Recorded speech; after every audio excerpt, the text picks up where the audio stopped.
ভাড়া কমছে মেট্রো রেলের। কারা পাচ্ছেন এই বিশেষ সুবিধা? কবে থেকেই বা কার্যকর হচ্ছে কম ভাড়ার সুবিধা? কতটুকুই বা কমছে ভাড়া? চলুন জেনে নেই আজকের এই ভিডিওতে।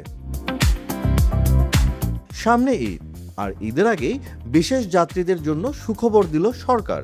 নতুন সিদ্ধান্ত অনুযায়ী ৬৫ বছর বা তার বেশি বয়সী নাগরিক ও প্রতিবন্ধী এবং বিশেষ চাহিদা সম্পন্ন ব্যক্তিরা মেট্রো রেলে একক যাত্রার টিকিটে ২৫% ভাড়া ছাড় পাবেন। এই সুবিধা মিলবে একক যাত্রার টিকিটেই। খুব শিগগির এই বিষয়ে আনুষ্ঠানিক প্রজ্ঞাপন জারি করা হবে। ইতিমধ্যেই প্রস্তাবনাটি অর্থ বিভাগের অনুমোদন পেয়েছে বলেও জানা গেছে।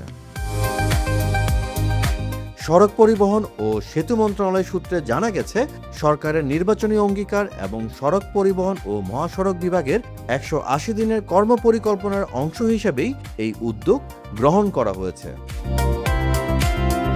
বিশেষ চাহিদা সম্পন্ন ব্যক্তিরা সমাজ কল্যাণ মন্ত্রণালয়ের দেওয়া সুবর্ণ পরিচয়পত্র দেখিয়ে এই সুবিধা পাবেন, আর প্রবীণ নাগরিকদের বয়স যাচাই করা হবে জাতীয় পরিচয়পত্রের মাধ্যমে।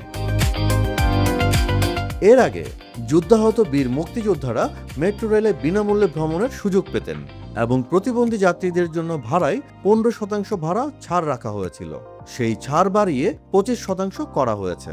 একই সঙ্গে প্রথমবারের মতো প্রবীণ নাগরিকদেরও এই সুবিধার আওতায় আনা হচ্ছে। Dhaka mass transit company limited DMTCL এর তথ্য মতে, এই বিশেষ ছাড় কার্যকর হলে বছরে প্রায় ১২ কোটি টাকার রাজস্ব কম আসতে পারে, যা মোট টিকিট আয়ের প্রায় ৩% সমান। আর্থিক বিষয় জড়িত থাকায় নিয়ম মেনে অর্থ বিভাগের মতামত ও অনুমোদন নেওয়া হয়েছে। তবে সরকারের মতে জনগণের সুবিধাই এখানে সবচেয়ে বড় বিষয়। বিশেষ এই উদ্যোগে প্রবীণ ও বিশেষ চাহিদা সম্পন্ন যাত্রীদের যাতায়াত আরও সহজ হবে বলেই আশা করা হচ্ছে।